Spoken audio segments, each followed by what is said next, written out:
অশান্ত ভারতের হিমালয় সংলগ্ন লাদাখ রাজ্য মর্যাদা ও চাকরির দাবিতে বুধবার ফুঁসে ওঠে তরুণ প্রজন্ম। ছাত্র জনতার বিক্ষোভে মুহূর্তেই ছড়িয়ে পড়ে অস্থিরতা। রেস্কিউ করে কে নিয়ে এসছে ইন্ডিয়াতে? বাংলাদেশের প্রধানমন্ত্রীকে। ওই নরেন্দ্র মোদী তো নিয়ে এসছেন। আজকে সেই বাংলাদেশে নিয়ে এত কথা বলছেন উনি, কিছু বলার নেই। ওনার সম্পর্কে বলতে গেলে লজ্জা হয়। আমাদের দেশের প্রধানমন্ত্রীর নাম অশিক্ষিত নরেন্দ্র মোদী। ভারতের চরিত্রটা একটু অন্যরকম। হাসিনার কি অবস্থা হয়েছিল, সেই অবস্থা হতে চলছে নরেন্দ্র মোদী। প্রতিবেশী বাংলাদেশের সঙ্গে যাদের সঙ্গে আমার ঐতিহাসিক সম্পর্ক, সেই বাংলাদেশ আমার কাছে প্রিয় না, হাসিনা প্রিয় হয়ে গেল। এটা দর্শক, শেখ হাসিনাকে ভারতে আশ্রয় দেওয়ায় ভারতের জনগণ নরেন্দ্র মোদীর বিরুদ্ধে চলে গিয়েছে। শেখ হাসিনাকে বাংলাদেশে ফেরত দিতে ঐক্যবদ্ধ হয়েছে ভারতের সাধারণ জনগণ ও রাজনীতিবিদরা। দেখতে পারবেন ছাত্র জনতার ভয়ঙ্কর আন্দোলনের মুখে পড়েছেন নরেন্দ্র মোদী। এবার নরেন্দ্র মোদীর পদত্যাগ নিশ্চিত। দর্শক, দেশ পূর্বার দূরে কিংবা কাছে যারা এই মুহূর্তে দেখছেন, আশা করি সবাই ভালোই আছেন। দর্শক, এই মুহূর্তে পাওয়া খুবই গুরুত্বপূর্ণ একটি ভিডিও আপনারা দেখতে চলেছেন। দর্শক, টাইটেল থাম্বনেল শিরোনাম দেখেই আপনারা বুঝতে পেরে গেছেন আসলে ভিডিওটি ঠিক কত গুরুত্বপূর্ণ। দর্শক, বর্তমানে দেশের পরিস্থিতি চলতেছে, সেটা আমাদের অবশ্যই খেয়াল করা উচিত। যেহেতু আপনি ভিডিওটি ক্লিক করেছেন, সেহেতু আপনাকে অবশ্যই ধন্যবাদ জানাই। তো দর্শক, কথার বাড়াবো না, চলুন আমরা সেই কাঙ্ক্ষিত ভিডিওগুলি দেখে আসি। তবে তার আগে বলবো, যারা এখনো আমাদের চ্যানেলটিকে সাবস্ক্রাইব করেননি, অবশ্যই চ্যানেলটিকে সাবস্ক্রাইব করে রাখবেন। আর যারা অলরেডি সাবস্ক্রাইব করে রেখেছেন, তাদেরকে অসংখ্য ধন্যবাদ। তো দর্শক, কথা আর বাড়াবো না, চলুন আমরা সেই ভিডিওটুকু দেখে আসি। রেস্কিউ করে কে নিয়ে এসছে ইন্ডিয়াতে? বাংলাদেশের প্রধানমন্ত্রীকে। ওই নরেন্দ্র মোদী তো নিয়ে এসছেন। আজকে সেই বাংলাদেশে নিয়ে এত কথা বলছেন উনি, কিছু বলার নেই। ওনার সম্পর্কে বলতে গেলে লজ্জা হয়। আমাদের দেশের প্রধানমন্ত্রীর নাম অশিক্ষিত নরেন্দ্র মোদী। শেখ হাসিনার সঙ্গে তার দেশের জনগণের বোঝাপড়া, সেই জনগণ স্থির করবেন। আমরা কেন, মানে এই স্টেকটাই দায়টা আমরা কেন নেব? শেখ হাসিনা নিয়ে জটিলতা ক্রমশ বেড়েই চলেছে। শেখ হাসিনা ক্রমশই এক বোঝা হয়ে দাঁড়াচ্ছে। অন্যান্য গণহত্যাকারীরা বিভিন্ন জায়গায় পালিয়ে শেল্টার নিয়েছে, ভারতীয়রা চিরকালই তার নিন্দা জানিয়েছে। কিন্তু আজকের দিনে ভারতের চরিত্রটা একটু অন্যরকম। হাসিনার কি অবস্থা হয়েছিল, সেই অবস্থা হতে চলছে নরেন্দ্র মোদী। প্রতিবেশী বাংলাদেশের সঙ্গে যাদের সঙ্গে আমার ঐতিহাসিক সম্পর্ক, সেই বাংলাদেশ আমার কাছে প্রিয় না, হাসিনা প্রিয় হয়ে গেল। এটা মোদীর মতো মানুষের পক্ষেই সম্ভব। আমার ট্যাক্সের টাকায়, আপনার ট্যাক্সের টাকায় অন্য একজন দেশের বিতাড়িত প্রত্যাখ্যাত এক মহিলা প্রধানমন্ত্রী ছিলেন, তিনি, তার ভরণ পোষণ ইত্যাদি কেন চলছে? যদি ভারত থেকে অবৈধ বাংলাদেশি অনুপ্রবেশকারীদের বিতাড়িত করতে চায়, তাহলে শেখ হাসিনাকে দিয়েই সে কাজ শুরু করা উচিত। আমরা আছে দুটো দেশের মধ্যে সম্প্রীতিটাকে কি করে বেশি করে গড়ে তুলতে পারি, তার বদলে আমরা নষ্ট করার জন্য চেষ্টা করছি। তার ইমিডিয়েট পদত্যাগ করা উচিত। এর থেকে বড় আর কিছু হতে পারে না। এবং পদত্যাগ না হলে উনি পালাক। সমগ্র ভারত জুড়ে নরেন্দ্র মোদীর পতন শুরু হয়ে গেছে।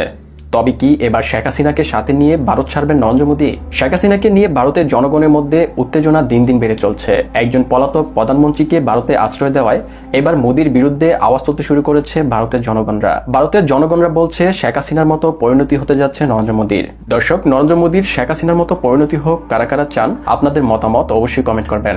ভারতের জনগণরা বলছে নরেন্দ্র মোদী একজন মূর্খ প্রধানমন্ত্রী, তাকে প্রধানমন্ত্রী হিসেবে বলতে আমাদের লজ্জা হয়। তিনি বাংলাদেশ নিয়ে বিভিন্ন কথা বলেন, অথচ বাংলাদেশের পলাতক প্রধানমন্ত্রী শেখ হাসিনাকে রেস্কিউ করে ভারতে নিয়ে এসেছেন নরেন্দ্র মোদী। তার ইমিডিয়েট পদত্যাগ করা উচিত। এর থেকে বড় আর কিছু হতে পারে না। এবং পদত্যাগ না হলে উনি পালাক। যেভাবে আজকে নেপালের অবস্থা, যেভাবে বাংলাদেশ হয়েছে। আচ্ছা, আমরা কথা বলুন তো, বাংলাদেশ নিয়ে এত কথা বলছে, বাংলাদেশের প্রধানমন্ত্রী কোথায় আছে? রেস্কিউ করে কে নিয়ে এসছে ইন্ডিয়াতে? বাংলাদেশের প্রধানমন্ত্রীকে। ওই নরেন্দ্র মোদী তো নিয়ে এসছেন। আজকে সেই বাংলাদেশে নিয়ে এত কথা বলছেন উনি, কিছু বলার নেই। ওনার সম্পর্কে বলতে গেলে লজ্জা হয়। আমাদের ভারতবর্ষের মতো এত বড় একটা দেশ, যার ইতিহাস এত বড়, সেই দেশের প্রধানমন্ত্রী নরেন্দ্র মোদী, তার সম্পর্কে দুটো কথা বলতে, একজন অশিক্ষিত প্রধানমন্ত্রী সম্পর্কে কথা বলতে, আমি একজন ভারতীয় পশ্চিমবঙ্গের নাগরিক, কলকাতা ইউনিভার্সিটির সামনে দাঁড়িয়ে বলছি, কলকাতা ইউনিভার্সিটির আমি এক্স প্রাক্তনী হিসেবে আমার লজ্জা করছে। আমাদের দেশের প্রধানমন্ত্রীর নাম অশিক্ষিত নরেন্দ্র মোদী। নরেন্দ্র মোদী কি শিক্ষিত? আদৌ উনি পড়াশোনা করেছেন? উনি ট্রাম্পের সঙ্গে যখন কথা বলেন, কি ভাষায় কথা বলেন, এটা আমার খুব জানতে ইচ্ছা করে। উনি তো খালি হাসেন দেখি। সবথেকে বড় কথা হচ্ছে, যদি পড়াশোনা করেই থাকেন, কোন স্কুলে পড়েছেন, কোন কলেজে পড়েছেন, তার সার্টিফিকেটটা আমি দেখতে চাই। একজন প্রধানমন্ত্রী এবং আমি একজন নাগরিক, ভারতীয় নাগরিক হিসেবে আমার অধিকার আছে, আমার প্রধানমন্ত্রীর শিক্ষাগত যোগ্যতা কি সেটা আমার জানার অধিকার আছে। আমি জানতে চাই উনি কোন স্কুল, কোন কলেজ, কবে পড়েছেন এবং কোথায় পড়েছেন, এবং ওনার বন্ধু বান্ধব কারা। আমার অনেক বন্ধু আছে, স্কুলের বন্ধু আছে, কলেজের বন্ধু আছে। আমি জানতে চাই ওনার স্কুলের বন্ধুই বা কারা, কলেজের বন্ধুই বা কারা, বা পাড়ার বন্ধুরাই বা কারা। এটা আমার জানার ইচ্ছে। চা বিক্রেতা নরেন্দ্র মোদী প্রধানমন্ত্রী হিসেবে শিক্ষাগত যোগ্যতা কি, এই নিয়ে আওয়াজ তুলছে ভারতের জনগণরা। শ্রীলঙ্কা, বাংলাদেশ, নেপালের পর এবার ভারতের জনগণের মধ্যে মোদী বিরোধী উত্তাপ হয়ে উঠেছে। ভারতীয়রা বলছে, বাংলাদেশের জনগণ শেখ হাসিনাকে পালাতে দিলেও আমরা নরেন্দ্র মোদীকে পালানোর সুযোগ দেব না। জনগণের হাতে মোদীর বিচার হবে। হাসিনার কি অবস্থা হয়েছিল, সেই অবস্থা হতে চলছে নরেন্দ্র মোদী। প্রধানমন্ত্রী যে সাহস থাকে, বলে 56 ইঞ্চি ছাতি আমার, ইমিডিয়েট পদত্যাগ করে গণতান্ত্রিক প্রতিনিধি, উনি প্রধানমন্ত্রী নন, চোরের প্রধানমন্ত্রী, চুরি করে প্রধানমন্ত্রী হয়েছেন, এটা প্রমাণিত। নির্বাচন কমিশনকে দলদাসে পরিণত হয়ে গেছে, তারা সম্পূর্ণভাবে আমরা দেখতে পাচ্ছি বিজেপির হয়ে কাজ করছে, বিজেপির দালালে পরিণত হয়ে গেছে। ওদেরকে ছেড়ে দেবে না, বাংলার মানুষ ওদের ছেড়ে। দেখেছেন হাসিনার কি অবস্থা হয়েছিল, সেম অবস্থা হতে চলছে নরেন্দ্র মোদী। জনবিস্ফোরণ, জনগণ জেগে উঠেছে, যে কোনো সময় তাকে পালাতে হবে, কিন্তু বাংলার মানুষ হাসিনাকে পালাতে দিল, বাংলার ভারতবর্ষের মানুষ নরেন্দ্র মোদীকে পালাতে দেবে না। জনগণের আদালতের বিচার হবে, আমরা বিচার করবো তার। একদিকে ভারতে নরেন্দ্র মোদীর বিরুদ্ধে জনগণের প্রতিবাদ উত্তাল হয়ে উঠছে, অপরদিকে শেখ হাসিনাকে ভারতে আশ্রয় দেওয়াকে কেন্দ্র করে ভারত বাংলাদেশের সম্পর্ক দিন দিন অবনতি হচ্ছে। এই পরিস্থিতিতে শেখ হাসিনাকে ভারতের জন্য একটি জঞ্জাল হিসেবে মনে করছে ভারতের নাগরিকরা। শেখ হাসিনা নিয়ে জটিলতা ক্রমশ বেড়েই চলেছে। শেখ হাসিনা ক্রমশই এক বোঝা হয়ে দাঁড়াচ্ছে, যা ক্রমশ সত্যি হয়ে উঠছে। কিছু নাবালক অর্বাচীন মনে করেন যে ভারত শেখ হাসিনাকে আবার বাংলাদেশের ক্ষমতায় ফিরিয়ে দেবে, মানে আবার প্রধানমন্ত্রী শেখ হাসিনা। সেটা কিন্তু কোনোভাবেই হবার নয়। আজকের পৃথিবীতে সেই ক্ষমতা আমেরিকারও নেই। বাংলাদেশ ছেড়েই দিন, আরো অনেক অনেক অনেক ছোট মালদ্বীপের ঘটনায় প্রমাণ করে দেয় যে আজকের দিনে ছোট্ট দেশের মানুষজনের ইচ্ছের বিরুদ্ধে কোনো সরকার তৈরি করা বা ভাঙা সম্ভব নয়। কাজেই হাসিনাকে নিয়ে গিয়ে আবার প্রধানমন্ত্রী করে দেওয়া অসম্ভব।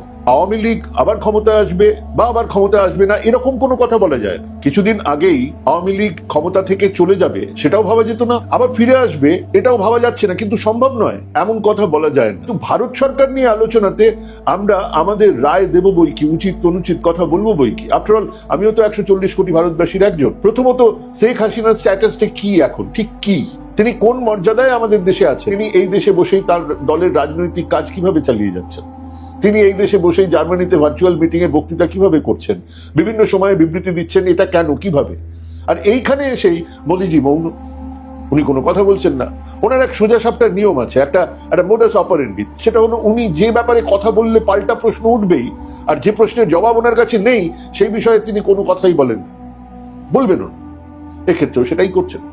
আওয়ামী লীগের নেতাকর্মীরা ভাবছে নরেন্দ্র মোদী ভারত থেকে সরাসরি আবারও শেখ হাসিনাকে বাংলাদেশের প্রধানমন্ত্রী হিসেবে ক্ষমতায় বসিয়ে দিবেন, তবে তা বাস্তবে একেবারেই অসম্ভব বলে মনে করছেন ভারতীয়রা।